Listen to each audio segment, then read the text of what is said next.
A mega protest occurred in front of Nigeria's Ministry of Finance. Thousands of indigenous contractors, men and women who have completed government projects, invested their life savings, taken loans and delivered on their contracts, are standing under the sun demanding one simple thing: their payment. And according to them, this is the worst situation contractors have ever seen in Nigeria's history. The tension is building because this protest is not occurring out of nowhere.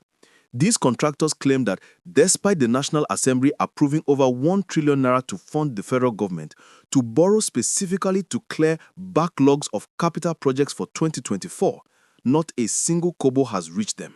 They say they are being pushed to the wall. Now, let us look at this clearly.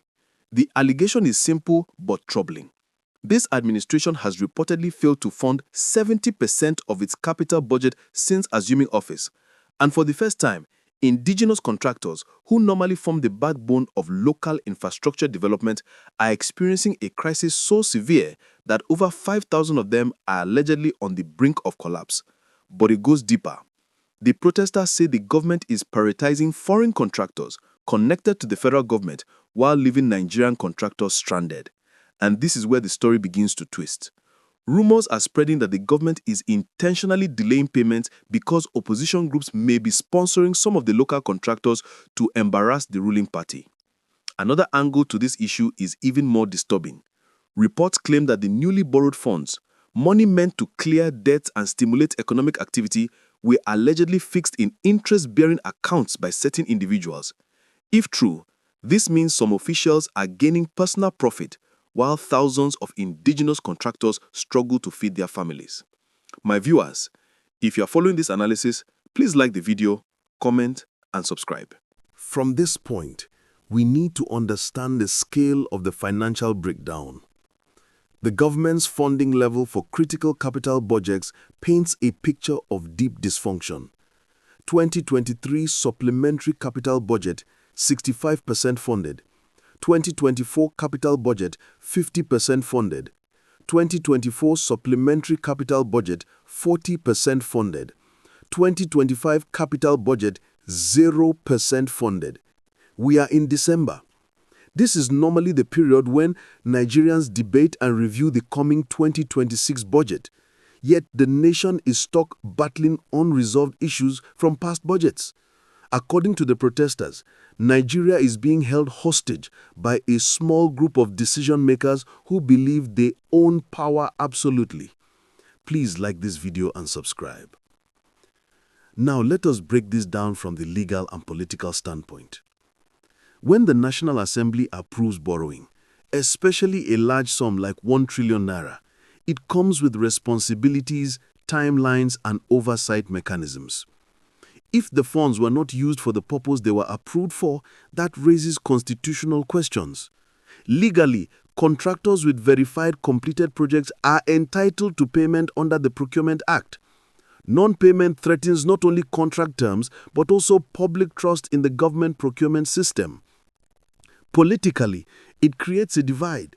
It raises concerns about favoritism, selective payment, and the politicization of public contracts. Why should foreign contractors be paid first? Why are domestic companies who employ Nigerian workers and stimulate local economies left behind? And if there is truly an allegation that funds were deliberately fixed to generate private interest, that could fall under economic sabotage. My viewers, please like this video and subscribe.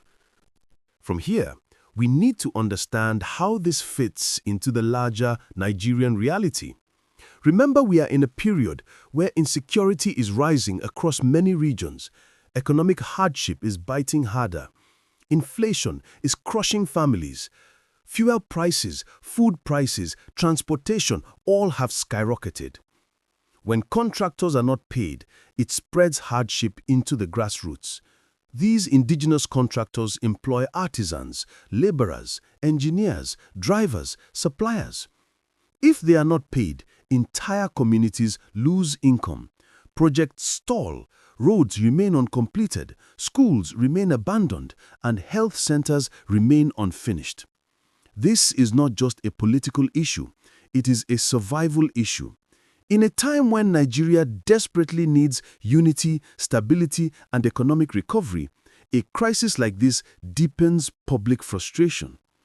Now, let us take a moment to consider the human side. For the contractors protesting today, many have taken loans with high interest. Many use their homes as collateral. Some are already in court with banks. Others are struggling to pay their workers. Some have lost equipment to debt recovery agents. Their frustration is real. But on the opposite side, critics argue that not all contractors are innocent.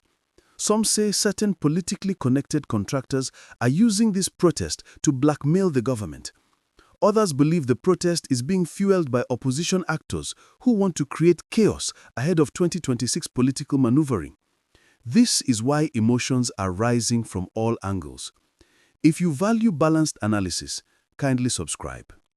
Now, let us analyze what the government might say. The administration could argue that the economy it inherited was severely weakened. They may claim that revenue generation is still a challenge and that security issues in oil-producing regions have reduced oil output. They may also say that prioritizing certain foreign contractors is necessary because of internationally binding agreements or because some of those contracts are tied to foreign loans. The government may also deny the rumors of fixing funds, insisting that bureaucratic delays, verification processes, and audit requirements are slowing down payment. And from a national security perspective, they may claim that the protests must be closely monitored because any mass gathering today can be exploited by violent elements or political agitators. These are the possible justifications. Whether they convince Nigerians or not is another matter entirely. My viewers, please like this video and subscribe. The big question is, what happens next? This protest may expand in the coming days. Indigenous contractors may take legal action. Civil society groups may join. The National Assembly may summon the Minister of Finance again. Banks may begin enforcing loan recoveries more aggressively. If the government eventually pays these contractors, it could ease tension but create further questions. Why the delay? Who fixed the funds? Who authorized the priorities? If the government does not pay them soon, the ripple effects could hit the economy, the construction sector, employment levels, and national stability. Politically, opposition parties may use this crisis to criticize the ruling government. Foreign investors may become more cautious, and public confidence, already very fragile, may weaken. This is why a resolution is urgently needed. Now, we are in December, a time when Nigeria should be focusing on planning the 2026 budget. Yet, instead, the country is trapped in an internal battle over unpaid debts and allegations of financial manipulation. Something has to give, something must change, and as the protesters are shouting today, enough is enough. If you value balanced analysis, kindly subscribe.